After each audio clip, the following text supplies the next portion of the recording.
invitaba a que sigamos el recorrido por estos archivos, profesor Mocus. El archivo de la noche que corresponde al 12 de agosto del 98. La muy prestigiosa y respetada periodista Margarita Vidal entrevistaba a los candidatos que habían sido derrotados por Andrés Pastrana.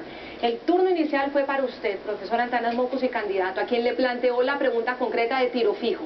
El jefe fundador de las FARC, que ya falleció, que ya está muerto.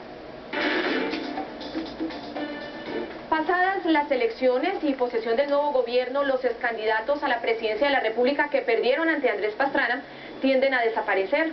Horacio Serpa se ha mantenido en los medios gracias a su propuesta de oposición patriótica, pero hoy no sabemos nada ni de María Emma, ni de Noemí, ni de Mocus. Pues para saber qué está pasando por la cabeza de ellos, Margarita Vidal comenzó por invitar esta noche al exalcalde de Bogotá, y son muchas las cosas que le cuenta. Estamos frente a un nuevo proceso de paz, al parecer. Mainz, Nuevo Paramillo, etcétera. Si a usted le tocara hablar frente a frente con Tiro Fijo, ¿qué le diría? Le preguntaría cuál es su mayor orgullo. ¿Por qué? Porque eso lo llevaría a él a mirar toda su historia de una manera que yo llamaría, pues primero a buscar los lados más positivos de su construcción. Y porque eso desencadena varios caminos. Si su mayor orgullo es haber hecho patanadas, pues haber hecho daños, etcétera, pues la cosa es muy distinta. Así dice, mire, mi mayor orgullo es haber logrado que el país, aunque no lo reconozca la guerrilla, ha reformado esto, ya no roban tanto fulanos, etcétera.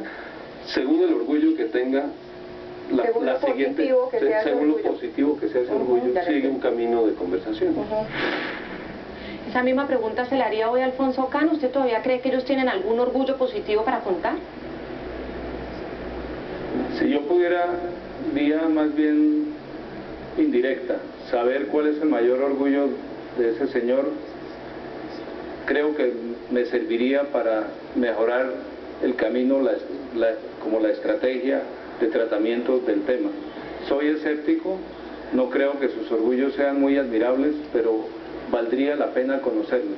Ahora, el conocerlos no impide para nada actuar militarmente, policivamente, frente a las FARC y las amenazas que ellos presentan. Conocer el mayor orgullo me daría pistas sobre su esquema mental, y él sabe, o ellos saben, que para mí mi mayor orgullo es haber protegido vidas. Y bien, digamos, el que uno conozca al otro no impide la confrontación. En la guerra siempre es mejor no subestimar al enemigo, ¿sí? Y es bueno conocerlo. Vale la pena aclarar, candidato Antanas Mocus, que esta entrevista pues era en el 98 y ya pues han pasado muchas cosas. Fue una década llena de episodios violentos. Estamos hablando de tomas a poblaciones civiles por medio de armas no convencionales, cantidad de niños que murieron en minas antipersona. Estamos hablando de los secuestros, de las extorsiones, de los 11 diputados que ya murieron en cautiverio. Es decir, ha corrido mucha agua por debajo de ese puente. Por eso me interesa mucho saber de ese momento acá. ¿Cuál es su perspectiva? Usted ahora habla de conocer para poder dialogar o de conocer para la confrontación. ¿Abre usted un espacio? ¿Abre usted una posibilidad a un diálogo de paz con las FARC en este momento?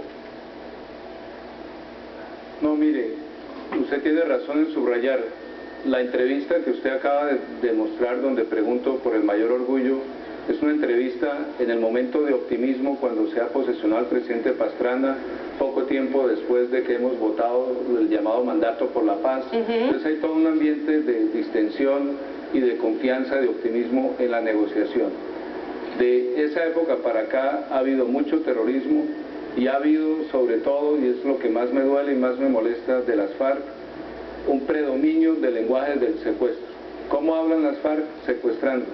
¿Cómo avanzan las FARC en el diálogo? Secuestrando. ¿Cómo se hacen oír en el mundo? Secuestrando. ¿Cómo hacen que los colombianos lo recordemos? Secuestrando. ¿Cómo influyen en las elecciones? Secuestrando. Pues ya no más, tienen que dejar a un lado totalmente, definitivamente el secuestro. El secuestro es una forma extrema de tortura, donde el secuestrado es torturado, pero a través de esa tortura la familia sufre más que si fuera torturada ella misma. Y los dos, sobre todo la familia, se ve presionada por la guerrilla o por las FARC, que no creo que merezcan ya el nombre de guerrilla. Las FARC u otros grupos ilegales presionan al Estado. Entonces, torturar la familia para que la familia públicamente presione al Estado, le trate de imponer al Estado condiciones. Y eso ni ha funcionado ni va a funcionar, y las FARC deben comprenderlo. Hay un punto aparte, vía secuestros, no hay manera de entenderlos. Vamos a seguir viendo los archivos del programa La Noche. Voy a saltar a Otra Noche, porque nos mantiene esta línea de temática, por así llamarlo, era La Noche del año 2000. Recordemos que en esa época, mientras en Colombia el gobierno del presidente Andrés Pastrana, como muy bien lo resalta el candidato Antanas Mockus, estaba ofreciendo esos 42.000 kilómetros cuadrados para conversar en esos diálogos de paz, para que los mediadores y los negociadores fueran a hablar con esos guerrilleros que nunca se desarmaron. Ahora vamos a hablar de un punto muy específico en su política. Salto, porque ese día en el programa la pregunta del momento fue el Caguán. Era imposible no preguntarle a usted en esa fecha los 42.000 kilómetros cuadrados en los que se veían ahí todos de camuflado negociando frente a civiles que representaban al gobierno sin armas. Mockus todavía no ha volado a la zona de despegue. ¿Por qué? Doctor Antanas Mockus, el Caguán es un sitio turístico de Colombia. Van muchísimas personas, personalidades, desfilan dirigentes gremiales, dirigentes de la iglesia, políticos, periodistas, todo tipo de personas llegan al Caguán, unos obviamente movidos por el afán de aportar para la paz y otros también por las ganas de tomarse una foto. ¿Usted por qué no ha ido? Porque no lo hemos visto ni en una mesa ni en ninguna foto. Pues solo una vez en Florencia se me acercó alguien a decirme, ya que está haciendo aquí un taller en Florencia, ¿por qué no va a San Vicente del Caguán? Y yo le dije, ¿a qué? O sea, yo voy a donde tenga una tarea que hacer. ¿Te han invitado? No, no me han invitado, no sé si me tengan vetado o todo el mundo me quiera tanto que prefiera tenerme a un ladito, no sé. En esa época era raro encontrar alguna personalidad pública o alguien con funciones públicas o elegido popularmente que no fuera a visitar el Caguán, y usted hizo parte de esos poquiticos colombianos que no lo hizo. ¿Qué explicación de fondo hay para ello? Pues yo creo que, al igual que el fiscal de la época, que me parece que nunca fue, consideré que había razones sobre los métodos empleados como razones de censura moral. Una de las cosas que me molestaba mucho era que ponían los de las FARC sus armas sobre la mesa, o se sentaban a la mesa armados. Entonces yo decía, ¿qué hago? Llego allá con 10 vasos de agua colgados aquí y los pongo sobre la mesa, o sea, como diciendo, bueno, ustedes tienen las armas de plomo y yo tengo el agua por lo menos.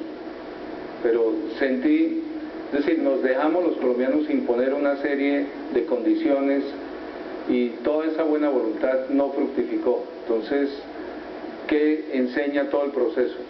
Pues que no hay que malcriar ese tipo de grupos.